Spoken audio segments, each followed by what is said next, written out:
procedure is related to that. Trauma-informed care and patient rights. Just starting off with a new regulation that came into being back in January of 2020 related to the electronic monitoring system, which is something that patients actually have a right to have devices, like recording devices, in their rooms. There is a policy with that as far as how they can have that. Their roommate would have to also agree to that, and et cetera, et cetera. So there also are cameras in the hallways, so we do have that information shared with them when they come in on admission as well. All right, so the patient protection program, I'm gonna review that here, and I mentioned kind of what we're gonna review today. The Minnesota Vulnerable Adults Act is intended to protect adults with physical, emotional, or mental disabilities. The act requires the report of suspected maltreatment of vulnerable adults, requires investigation of the report, and provides protection and counseling services in appropriate cases. Each patient that's at our facility will be free from any abuse, neglect, mistreatment, exploitation, and misappropriation of property. Abuse can be defined as physical harm, pain, mental anguish, verbal abuse, sexual abuse, or involuntary seclusion. No abuse of any kind is tolerated at any time, and patients and staff will be monitored for protection. So, as I mentioned before, the Patient Protection Program, that's when that came into being a few years ago, and there's different components of it: the screening, training, prevention, identification, investigation, protection, reporting, and responding. Before employees are even hired at our facility, we do have, we'll go through a background check, also checking the nursing aid registry to make sure that they haven't had any situations where they've been found guilty of neglect, abuse, or mistreatment. And also for licensing boards for certain staff that we have, that also is reviewed to see if there was any disciplinary action that has happened. With training, this is one of the trainings related to the patient protection program as well. And also looking at our staff and just making sure that people are not feeling burnout, stressed, different things like that. So that will be something actually Carrie will be touching on a little bit later. And also as far as just understanding challenging behaviors, how to work with patients and helping them to be safe and all of that. We'll also be touching on the Bill of Rights with that training part. And I apologize, the slides got deleted somehow, so so anyway, going off of this instead.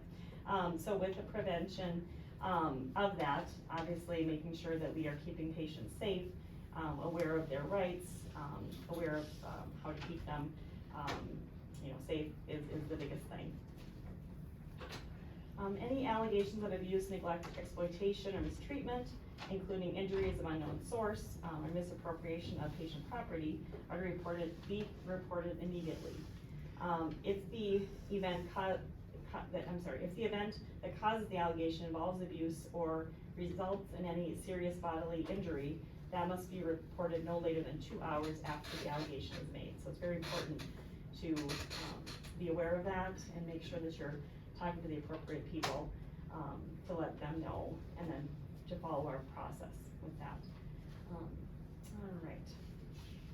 There's an investigation that goes through pretty detailed information, talking to the patient, talking to potentially the, I don't want to say perpetrator, but the alleged abuser, better way to say that, as well as any staff that may have heard or witnessed anything that may have happened in that particular situation.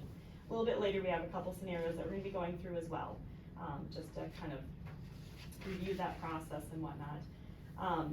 Identifying or identification, monitoring patient for any signs of abuse, and that could be unnecessary fear, suspicious or unexplained bruising. The nursing staff are always doing, skin checks and things like that. So there are times when, they might see something that you don't know when or how or why and that sort of thing. But we're making sure that we are documenting that information and talking to the patient, finding out, what might have been involved with that.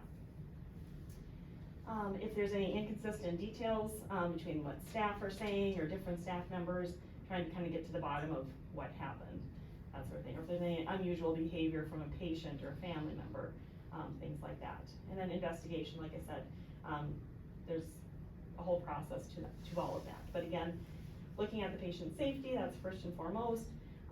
Making sure if there was a person that has been alleged to be abusing someone in some way, that we are making sure that we actually are removing them from the situation, and we'll go into that as well a little bit later.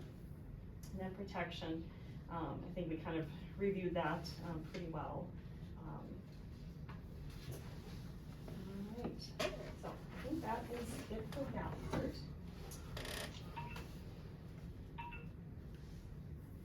All right, and then on to there's supposed to be a fun little emoji thing that comes up, but maybe it will. It's like something.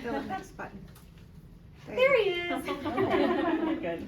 Okay, so kind of going into burnout, Lynn talked about it a little bit earlier. I think something that we have to be mindful of is ourselves. In order to provide good care for others, we really have to take care of ourselves first and foremost. So being aware of what burnout is, looking for the signs and symptoms, and then what to do if you are feeling burnt out. So burnout is a state of physical, mental, or emotional exhaustion because of stress related to either the job you're doing or maybe just the workplace in a whole. And I think we all work here in healthcare, and we know through COVID and just being here in this setting has been really challenging. So not to say it doesn't happen everywhere, any environment that you work at, but I think it's a little more demanding, in my opinion at least, here in healthcare. So it can occur when you feel overwhelmed, unable to meet constant demands at work. As the stress continues, you begin to lose the interest or motivation that led you to take on a certain role in the first place. So you may start to have those feelings of like, why am I doing this? Or maybe you're not as passionate as you once were. Some of those, I'll talk more about other signs, but those are just some of the big ones that you might start to really feel like, I'm not happy here anymore, or this job isn't what I used to love.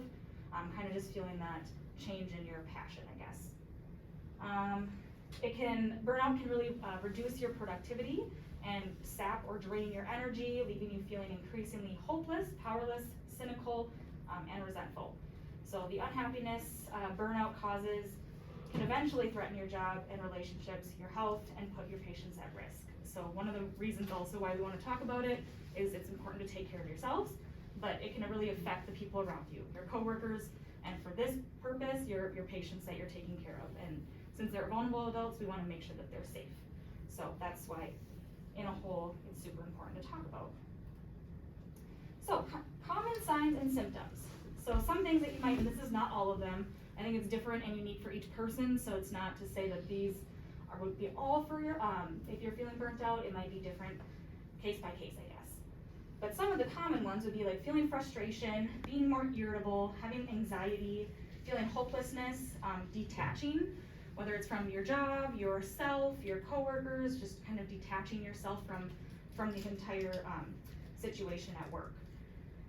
Emotional numbness, feeling a loss of purpose, reduced performance and productivity, fatigue, if you're not sleeping well at night, maybe you're starting to have headaches more often than what you're used to, and then having, I think, a really important thing for us that we notice is if you're starting to feel an increasingly cynical outlook on life and work.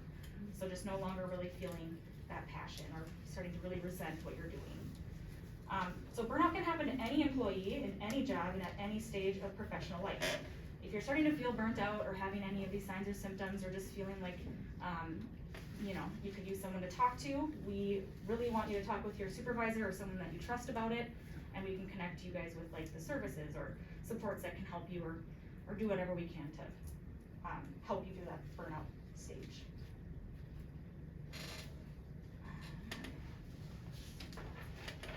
Okay, so why do we refer to our patients as vulnerable adults? We'll kind of touch on this throughout the entire presentation, so it might get a little repetitive, but we really want you guys to understand why they're vulnerable. Even if someone comes into the facility and maybe they appear to not be vulnerable because they're younger and they're with it, they're alert, they have a full-time job, there's no way that they're at risk, but they still are. So the definition is a vulnerable adult is any person 18 years of age or older, has the functional, mental, or physical inability to care for themselves. They may be found incapacitated. Usually that results in like guardianship, or it's like a court process. So the court would actually deem them not able to make decisions for themselves any longer. They may have a developmental disability, is admitted to any facility licensed or required to be licensed by DHS. So that would be like us here at Capitol View. So anybody that gets admitted here and is under our care would be a vulnerable adult. Could be someone in a hospital, inpatient treatment centers, boarding lodges, group homes, assisted livings, nursing homes. There's a bunch of other ones, but anywhere that's licensed and they're receiving care from those professionals. And then on top of that, you know, a lot of the people that we have here, they oftentimes come for care for short term, then they go home, but they may get home care services. They may go home with hospice. They may go home with just, home care, but, or like a PCA, they may hire a private PCA. So any of those people that need those extra services would also be classified as a vulnerable adult as well. Okay, so reporting maltreatment. So this is the fun part. That's what we really want to make sure that you guys are comfortable with and understand is the reporting piece. So when we see something here, hear something here, or suspect that something might be going on, it's making sure that you tell someone. So I always say, like, especially when I was younger, maybe new in the field, and I wasn't very comfortable with making that big report, it's at least passing the baton, not keeping it to yourself. So we are all mandated reporters, so we have to tell someone and have that appropriate person make a report if we feel like something's happening. Even if there's no concrete evidence, let's say like Lynn mentioned, maybe bruising or handprints or something like that. There's nothing of obvious abuse, but maybe you have a gut feeling, or if something feels off or something didn't add up, just letting somebody know that they can at least dig into it, investigate, and see if there's something more going on. So, let's see, you must know. So additionally, if you are, we are all legally mandated to report any abuse or neglect. So all of us here being employed here are mandated reporters. Failing to make a report is a crime and can lead to a misdemeanor charges and potentially fines. So here in Minnesota, we use the MARC program, and I don't remember what it used to be called, but now it's MARC.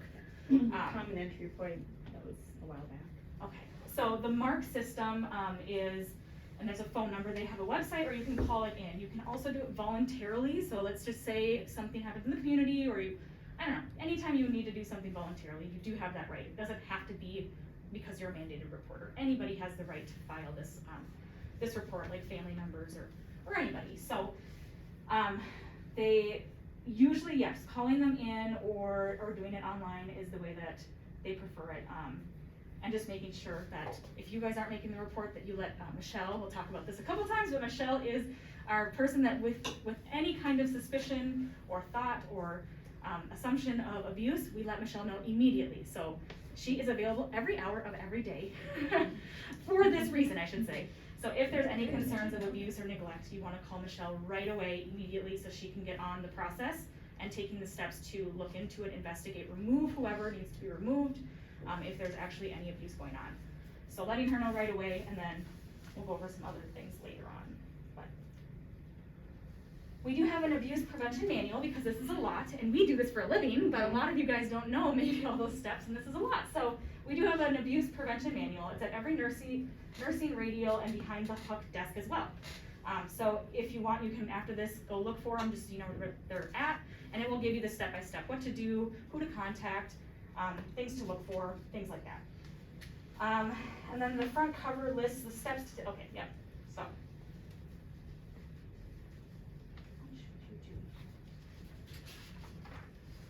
I don't know, this one,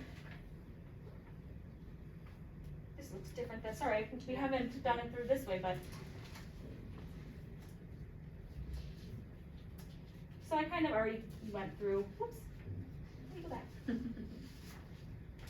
So okay, here we go. So contact the administrator, who's Michelle, immediately. We technically we have 2 hours to report if there's any actual abuse. Like say, we'll dive into the 7 different kinds of abuse, but there are certain ones that maybe aren't putting the patient at immediate risk, or their safety isn't at harm, or at risk, I should say. So those ones, we technically have 24 hours to make that report. Oh. However, You do it as soon as possible. as soon as possible, we just go by as soon as possible, right away. So, but, letting Michelle know, and then we do have, these grievance forms that we'll talk about and show you guys that you can fill out as well, so that we can track that as well. The most important thing is making sure the patient is safe. So if you have any fears, or you notice something, or anything at all, make sure the patient is safe. That's the most important thing that we wanna monitor. And then ensuring that the alleged abuser leaves the facility. So the nursing supervisor on that shift is responsible for that, so that would be the person that you would go to, and they would remove that person, send them home until the investigation is over. And then examine the patient for injuries, investigation done by our leaders, so. Okay, and then to go over the types of abuse, so I'll be filling you in on a few of those, and then Carrie will finish up with those as well. So first of all, abuse is considered to be willful infliction of injury, unreasonable confinement, intimidation or punishment with result of physical harm, pain, or mental anguish.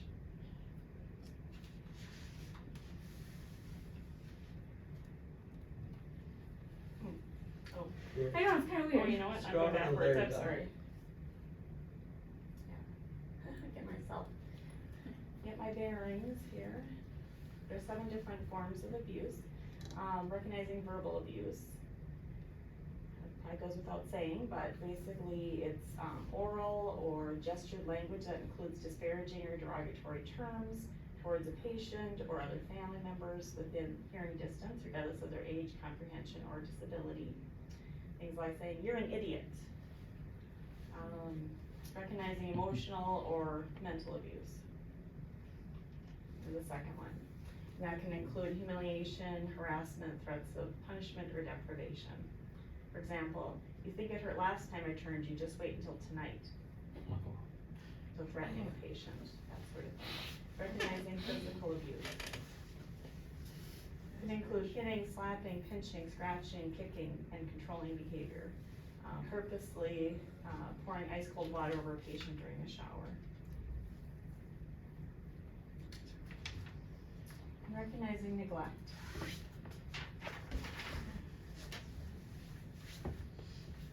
Neglect would be a failure to provide for basic needs like medical care, supervision, or assistance for patients' health, safety, and well-being.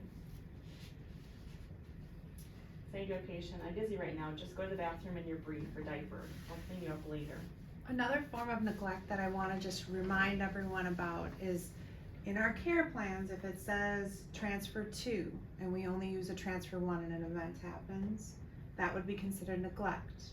If it says that the patient is a pink and we leave them alone in the bathroom, it's considered neglect.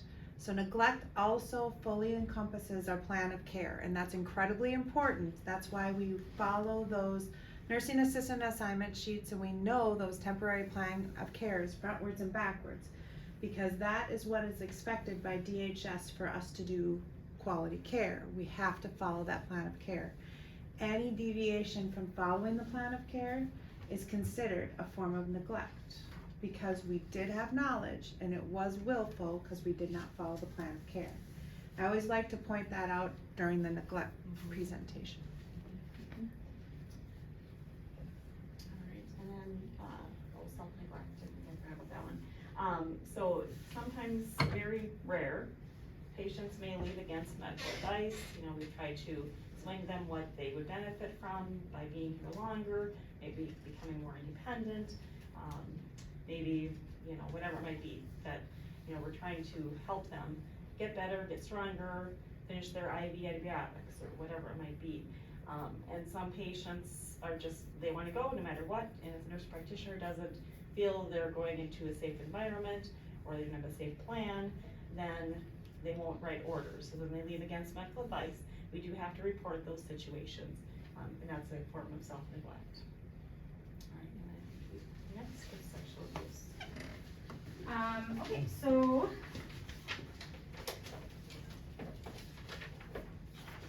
sexual abuse. So this includes includes but is not limited to sexual harassment, sexual coercion, or sexual assault.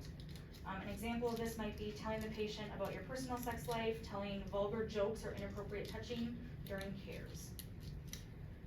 Involuntary seclusion.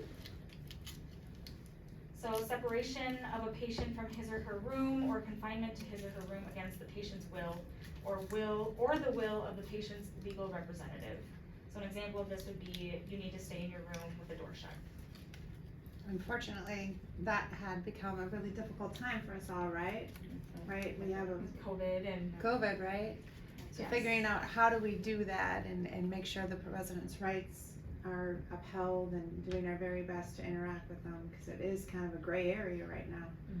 It's kind of the saddest thing about it all, especially, you know, in the early stages. Yes, definitely. And then financial exploitation. So this would be the deliberate misplacement, exploitation, or wrongful use of a patient's belongings or money without the patient's consent. An example of this would be, I'll just go ahead and take this expensive watch of yours. So who would do this? Oh, and I do have an example actually too that I wanted to just share, because I think a lot of times with financial exploitations, that's one that we maybe don't see as often or we don't hear about as often. And even though it's not as obvious, you might still hear things or be suspicious or have weird gut feelings. And so one time, for a personal experience that I had working in southern Minnesota, we had a patient who came into the hospital, hadn't gone really into, you know, the doctor's office for many years, and he didn't have any family, didn't have really anybody in his life, and it was very sad, but he had these two neighbors that were his best friends for like 30 years. And we, you know, nothing super suspicious, nothing that really flagged us, but there was a couple of conversations that just seemed a little bit off. Like there was some things, some comments about a daughter's wedding, and he's like the grandfather to her, in a sense, and he always would give her money, or give her a check, or give her, you know, something of that nature. And that just kind of seemed a little bit goofy, that we're talking about someone's care and they're gonna bring up, you know, money that they potentially could get from him before they go on a vacation. It was just some really odd things that didn't feel right in our stomachs. So we ended up reporting them for potential exploitation. And then once they did, the county actually got involved, they dug into it and found out that they had been exploiting him for many, many years, and they took like over $25,000 of his without his consent or without his knowing. So it's one of those things too, I think it's sometimes overlooked or not paid as close attention to, unless it's like an obvious physical belonging gone missing. We look at those things, yep, we gotta investigate. But sometimes it's also the things that we hear, we feel, and digging into that too. So, so who would do this? Family members, paid caregivers, new best friends, or sweethearts, or neighbors. Neighbors, property managers, landlords, religious leaders, and one's fellow member, interpreters and translators, court-appointed representatives. So really it can be anybody, so it's just really trying to, you know, do your best due diligence. All right, and then what makes an older adult vulnerable to abuse? Things like having some kind of cognitive impairment like dementia, disability, social isolation. A lot of that was happening during the pandemic. Loneliness, feeling dependent on someone else, feeling depressed or having a lot of losses in their life, a language barrier, cultural differences, any of those things. People with disabilities are victimized at high rates compared to the general population, sometimes targeted specifically because of their disabilities. A person with disability is 10 times more likely to be abused than a person without a disability. In one survey, over 70% of people with disabilities have reported been abused at some point. It's incredible. That's just awful to see that statistic.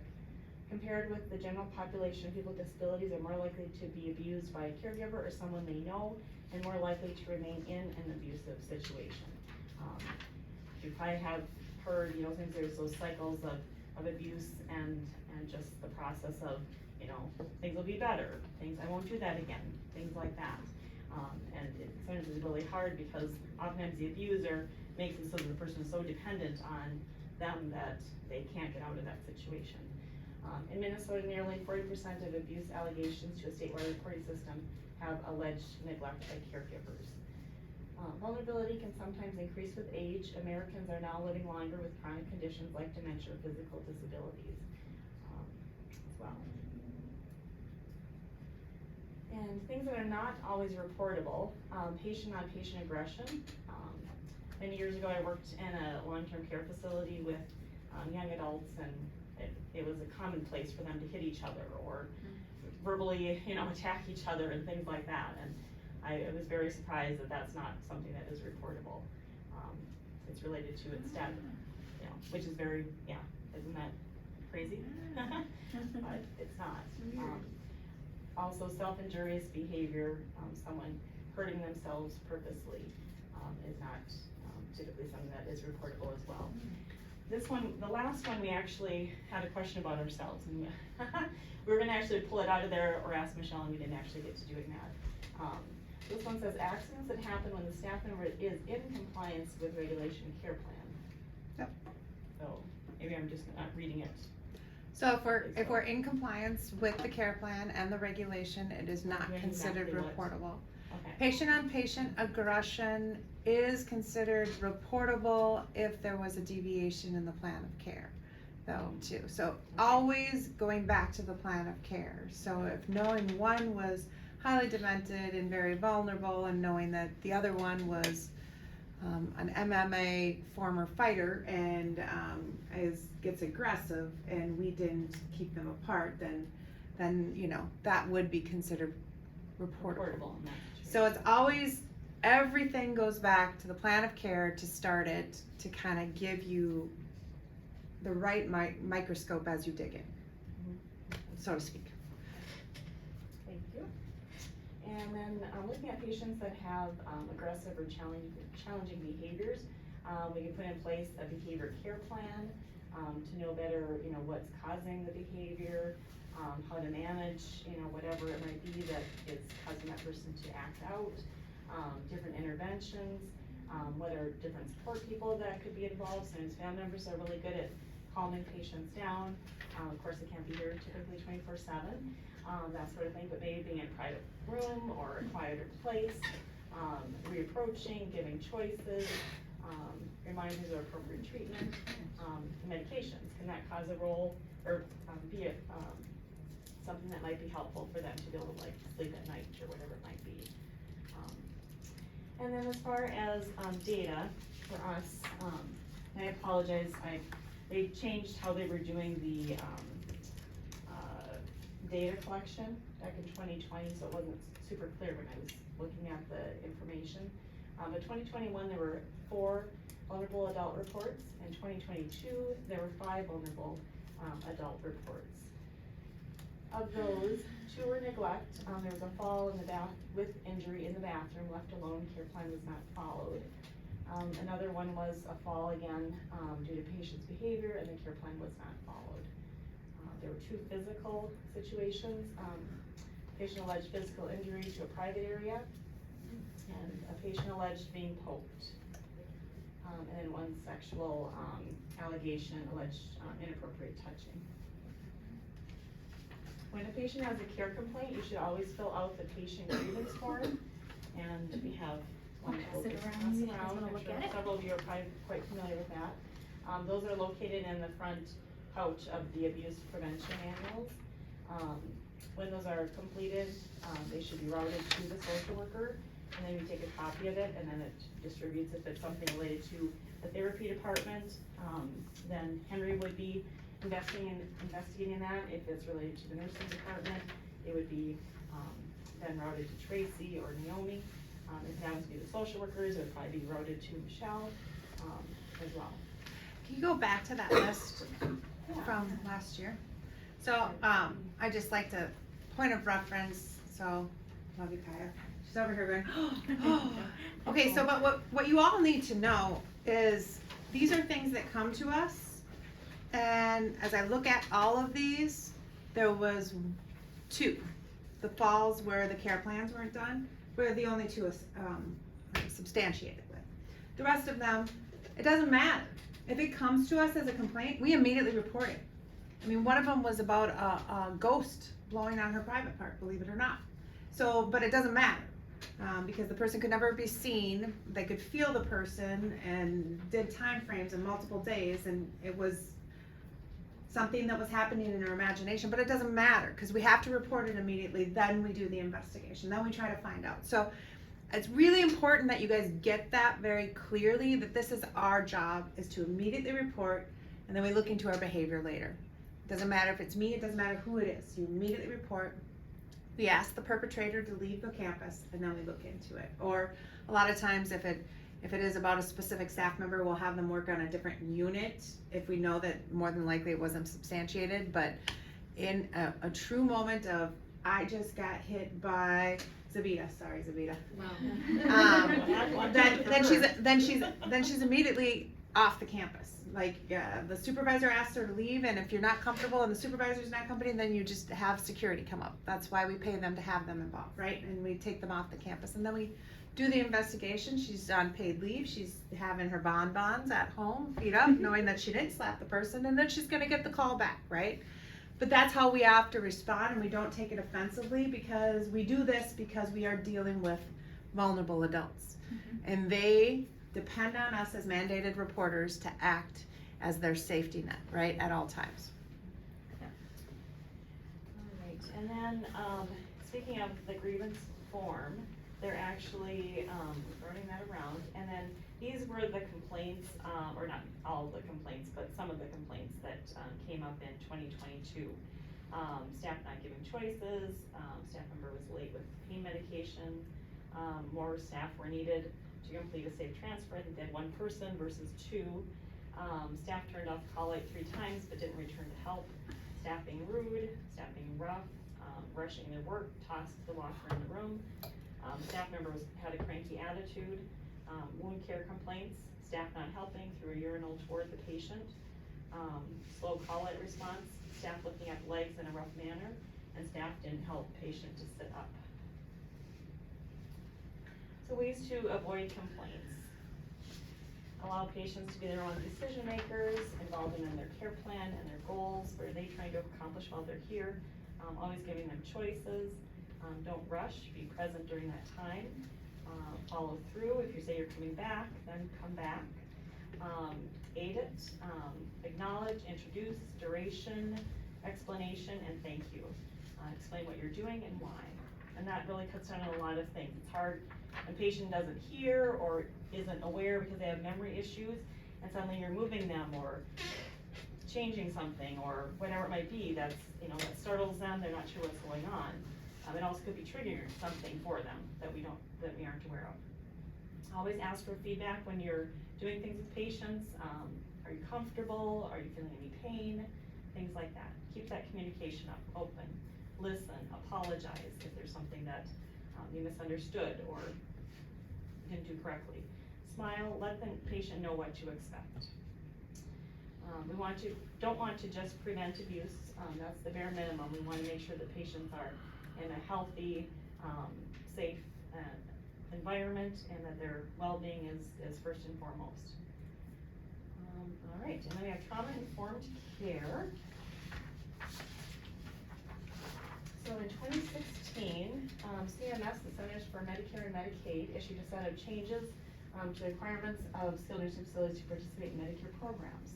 The requirements include an emphasis on person-centered, culturally competent care that is sensitive and responsive to the special needs of those who have endured trauma.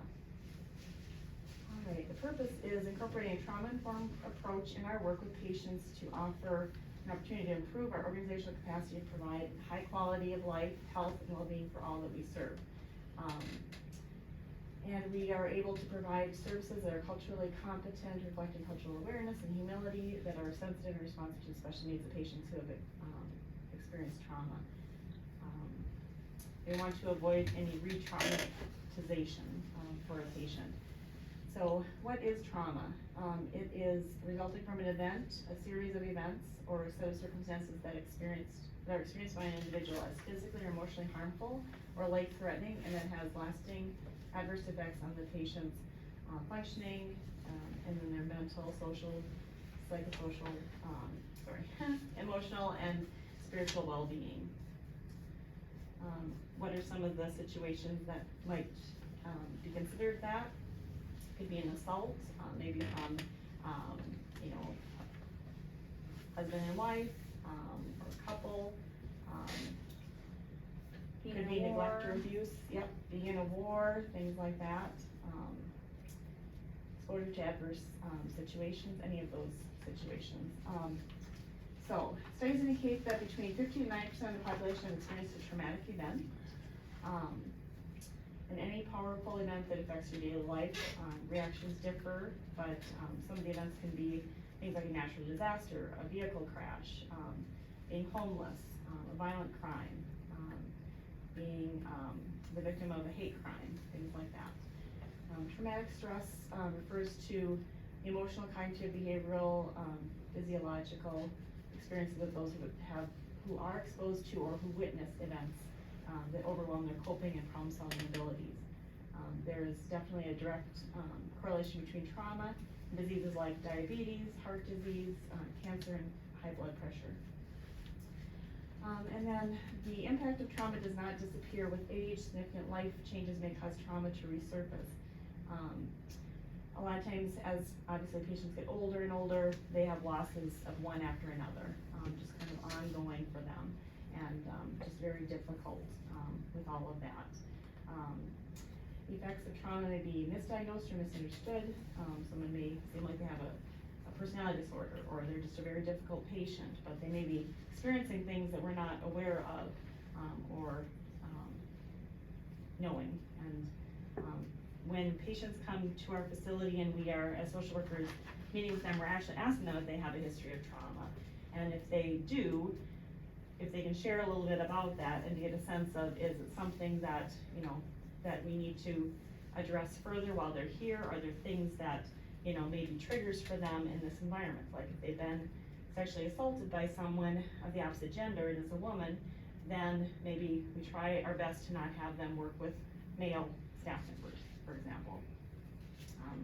There's another Just, yeah, I was person gonna who say, I might yeah. have an example too, working in a different area, this wasn't here, but we had somebody that was in the war, had a lot of PTSD, and had a disorder of seizures. So we had to care plan very carefully for him, because when we would have like fire drills, we would do that once a month, or if we had an actual fire, we had to make sure the staff on the unit that were working with him were very aware that this was a trauma for him. Any flashing bright lights, turning the light on too fast in his room, the alarm sounding or yelling in the hallway. So for admissions, the best we could, we would try to be aware of who we're placing in that unit too. If it's somebody that has dementia and that screams and yells and hollers, we would try to be mindful of where we would put them in their rooms. So just being aware that we have to care plan and try to work with it, and that's what us as social workers try to learn from the patients, and then make sure as a team we can all manage that appropriately. Good example. So just de-escalating situations, remaining calm, connect with the patient in a gentle, positive way, being present, avoid using any, you know, raised voice, harsh tones, be cautious of physical contact, because that can be a trigger too. But sometimes that's our immediate is to hold the hand or rub the shoulder or things like that. And sometimes, you know, listen to the cues you're getting from the patient, if they may not be open to that. Help redirect the attention in ways that are grounding, like if you notice there's physical sensations, like just different things, you know, alarms going off or something like that, or unusual sounds, keeping the door open. They see if there's a way to get out, things like that. So just be aware of some of those things.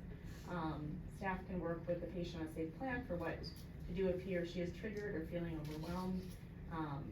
What are the specific triggers that cause stress, knowing the behaviors that they experience when they have that trigger. They cover their ears and moving away from staff, yelling, sweating, things like that.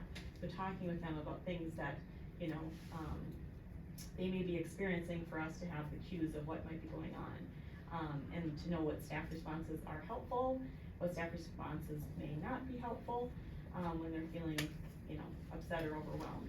Also to know the support people that maybe could come and visit or talk to them on the phone. Also, as social workers, we can connect with a trauma counselor who's a clinical social worker down on the 5th floor on the burn unit.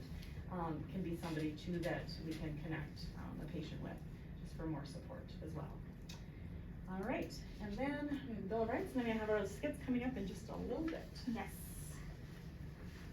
Okay, so, touching on the Bill of Rights, and I don't know if we wanna pass it around now or Yeah. in just a little bit.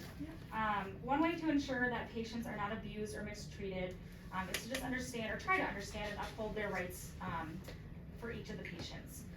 So we'll hand around what the list is, it's quite long, every We're patient. not gonna go through all of them. We're not gonna go obviously. through every single one, but you guys do have access to it if you feel like you would like to sit down and read through them.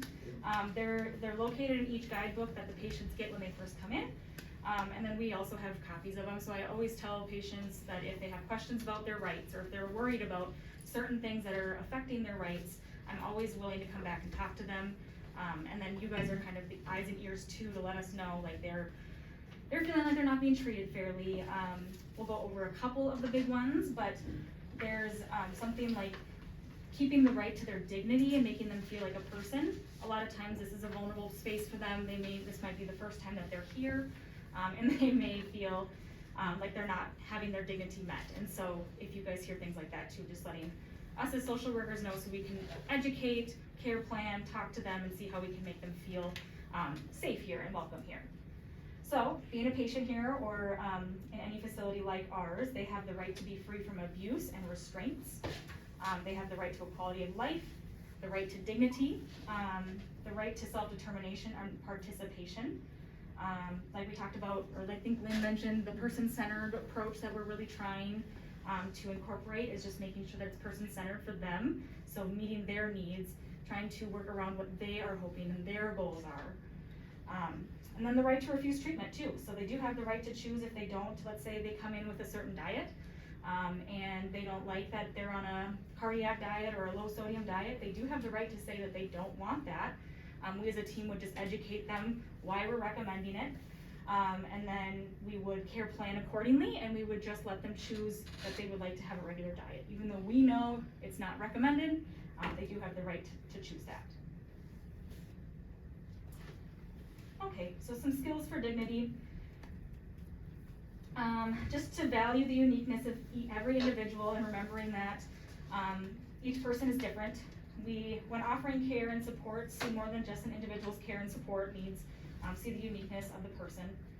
Uphold the responsibility to shape care and support services around each individual. So respecting the individual as a person with their own experiences, knowledge, and expertise about their situation. Sometimes they'll give you examples of previous information they found at a hospitalization or a doctor's appointment 10 years ago, and we don't have record of that, but just knowing that that they're their own person and they are their best judge of character, and keeping that dignity for them, and we can, do what we need to do to look into those things if we need to. Let's see. So just recognize that an individual's surroundings and environments are important to their sense of dignity, value. Actually, a good example, we just had someone here who has some memory cognition concerns and was recommended to go to, or the assisted living actually that he was living in, didn't feel he was appropriate for the assisted living any longer. They felt that he really needed to go to the memory care. His family didn't feel like that was true. Yes, he took a little bit longer to process things and he was starting to have some memory issues. He was needing a little bit more help, but he really wasn't at a point where he needed memory care level, like a locked memory care unit. And so the nurse practitioner agreed. He's not at that point. We don't need a memory care, but the assisted living that he was living in said, we're not gonna take him back unless he goes to the memory care.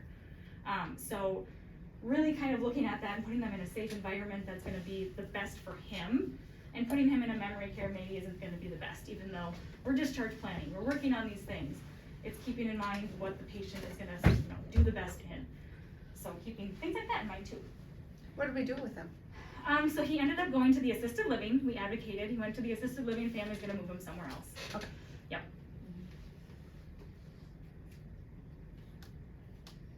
Review the following right patients. Here's a whole nother list. Like I said, there's about 9 million of them. So they have the right to look at their medical records, the right to their own personal property, the right of don't speak about patients in hallways, to be confidential, so they have the right to privacy. The right to file a grievance or a complaint, whether it's big or small, whatever they feel like they're frustrated about, let's say they didn't have salt within 5 seconds of their meal and they're upset because we didn't bring them salt and pepper right away, they can file a complaint on that if they would like to. Okay, so, well, in summary, keeping patients safe is part of our job by keeping appropriate boundaries, being professional, and being educated about abuse and how to respond to it. You guys are all ensuring our vulnerable patients are safe and protected. So you guys are all making a big difference, and we work as a team here, so being a team is how we can make sure that they're all safe. Now we have 2 skits. Yeah. So, just to kind of